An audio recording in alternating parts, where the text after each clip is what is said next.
Hello everyone, welcome back to this side of life and my Nigerian journey, where I invite you to see Nigeria from the eyes of someone who has lived in Canada for over 25 years. If you're new here, welcome to the Wise Tribe and thank you all for joining me today. Despite the harsh conditions and the difficult economic environment, high cost of capital, infrastructure issues, no light, no water, people are still making businesses work in Nigeria. I dedicate this video to all those hardworking entrepreneurs who, against all odds, are killing it and making things happen in Nigeria. In today's video, I will share a few of the thriving businesses I found on this journey to Nigeria. So, get ready to get motivated and encouraged. Not everybody can or should be an entrepreneur. Some people should just be operators, working behind the scenes, making things work. But in Nigeria, everybody wants to be Oga and founder and, owner. But that's a topic for another day. So, starting with the basic needs of food, shelter, clothing, I found these thriving businesses in Nigeria. You know how Nigerians and parties are like 5 and 6, and how there's never a weekend without a party in Nigeria. And of course, with parties come food. So, food business can be big business in Nigeria. And He Reigns Catering Services is one business that is thriving in this sector. The owner, my sister Funke here, has a big industrial kitchen in her home where she cooks all the big party meals and also supplies school lunches to some of the big schools in Lagos. She took us on a short tour of her kitchen. So, can the biggest guest that you cater for? 2,000. We did 1,700 last, but we've done 2,000. Wow. And it's like a piece of cake because over the time we've mastered. I know how many The measure, yeah. So that's the problem most of my mentee have as issue. More is either they overcook or they undercook. I don't do imported chicken. I do Nigerian chicken. I have a farm that supply me solely. I mean, Really? Yes. But it's not your farm. It's not my farm. But you consume all their. They can't cope sometimes with yours. So wow. They supply me every week. So I have freezer for different things. Freezer for pepper, freezer for chicken, freezer for beef. Freezer for. And you rotate your stock. Yes. Every week, all the freezer must be empty. Then you will refill. Every week. But the thing in Nigeria is there is no regulation for this, right? There is. Oh, there is. Okay. Oh, I'm not my inspector. We call them food handlers. Okay. Smoker. So this can take maybe like 6,000 chicken at a go. Wow. So I don't fry, no matter. When you say smoking, When I say smoking, that is to grill. Yeah, so grilling. So you don't fry. I don't fry. Which is healthier. So then I do all my smoke fish myself, for a roll and all that. I don't. What's the name of your business? He Reigns Catering Services. Thank you. Well, that was great. Next is the pure water business. With the heat in Nigeria, pure water or water is big business. So my friend and sister Bimbo took us through their pure water operation, Pinnacle Water in Lagos. My dad started it. Oh, yeah. But your sister manages the whole thing. Is running it. So this is still fresh production. But this one is like returned water. Oh, they When return come it. back, you see all their vehicles are full. Yeah. So when we load vehicles, we first of all load you with the fresh stock. So these are the machines. So if you came at a time they are producing, you see the water goes through here and keeps getting sealed This place clamps it. Mm. If you even touch it, it's still a little warm. Okay. So it gets clamped there. So see, 1, 2, 3, 4, 5. These 5 are working. Okay. That's not the one. So as they are just producing, they are throwing water here. Then there are jackers that are constantly jacking the water to go and store in the various places. Okay. Okay. That's the treatment. So it comes from It the gets borehole, goes purified to about the 3 times. Yes, goes into the tanks. Then from each tank, keeps getting pumped. So sometimes in the middle of the night, we are still even running water. People retail at about 500. Okay, they make like you don't even have your. No, we don't. Yeah. I said that they will now come and be charging extra money.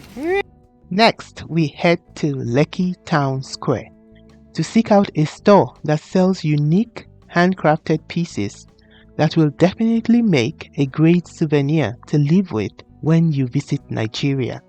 Meaty Meth is the handiwork of a friend of mine, a Chenyo, who spent years abroad and then came to Nigeria to start designing this beautiful handicrafts using water hyacinths. These water hyacinths are like a menace on the Lagos Lagoon.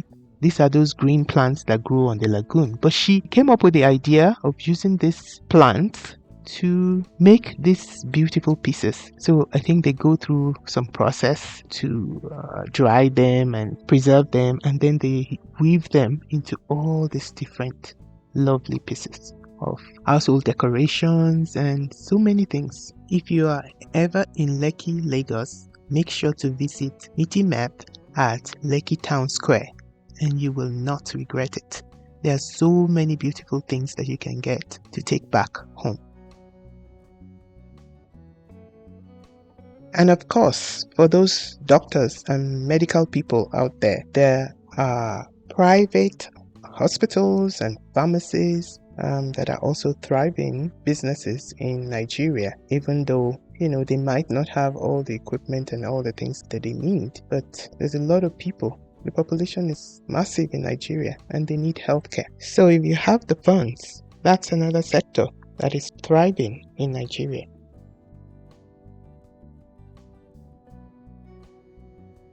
Next, let's go to hospitality, hotels, and restaurants. One thing that I have noted is the rise of the hotel and hospitality industry in Nigeria. I guess with so many people in diaspora, they need a place to stay while visiting the homeland. I was very impressed by the Vintano Hotel in Lekki, where we had the breakfast buffet in my previous video. I will link it up here if you haven't watched it. There was also the Golden Tulip Hotel in Ibadan, where we ate our Mother's Day lunch. These are a little bit high-end, with Vintano averaging 125k per night and Golden Tulip 98k. And then there was Richgate Hotel at Idishi, Jericho, Ibadan, which was 45k. All of them were very impressive and comparable to hotels you will find in Canada. Stay tuned for a more detailed video on hotels in Nigeria. This is another thriving business in Nigeria. Selling basic electronics also seem to be good business in Nigeria, even though some of them are so expensive they seem out of reach for the average person in Nigeria. But no, these are washing machines. What are these? Cabin fridge.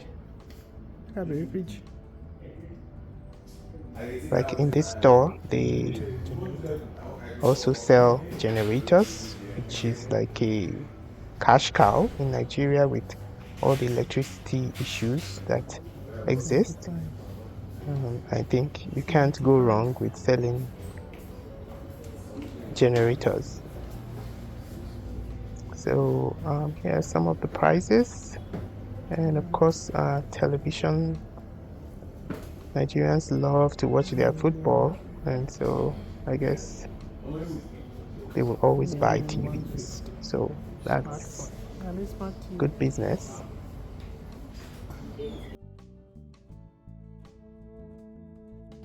I'm looking at the fridge. Okay. So the fridge is 1 million. Maybe bigger than It's bigger than this. that. Better. This one is It is 800. okay. Brandy. It's a very good brand. It's just like Samsung brand. Oh, this is a Samsung. Okay, this is the 1 million one. This store also sells phones as well. So these are things that people will always buy. It's also another thriving business in Nigeria. Next is transportation, specifically rideshare, Uber, Bolt, dispatch riders, delivery, Okadas, It's our ride for the day. etc. We favored Bolt, and it was so convenient to get around, and there were so many people who now have that as their source of livelihood. In Ibadan, they use these very tiny micro vehicles for Bolt, and yeah, that's another thriving business. And of course, there's all the Okada, dispatch riders, delivery people. Instead of getting into the car and driving and getting in the hold up, you just get the dispatch rider. And that wraps up the 7 thriving businesses I wanted to highlight in today's video. Some other honorable mentions include schools. Schools everywhere. Another one. MD Nigerian Primary School. Good or bad, school business has become big business in Nigeria. Wherever you turn, there is a school, from nursery all the way to university. Also, lots of people are turning to farming as well. I guess getting back to the land has become a thing. There are definitely lots of other thriving businesses in Nigeria, despite the economic conditions. Let's have a discussion in the comment section. Which other businesses do you see thriving in Nigeria? Please share your thoughts in the comment section below. That's it for today. Thank you so much for joining me again. Don't forget to like, share, subscribe, and hit the notification bell so you know whenever I upload new videos. Also, stay tuned to this channel for much more interesting content on my journey to Nigeria coming your way. Until I come your way again, until the next video, you go out and make it the best days of your life. Bye!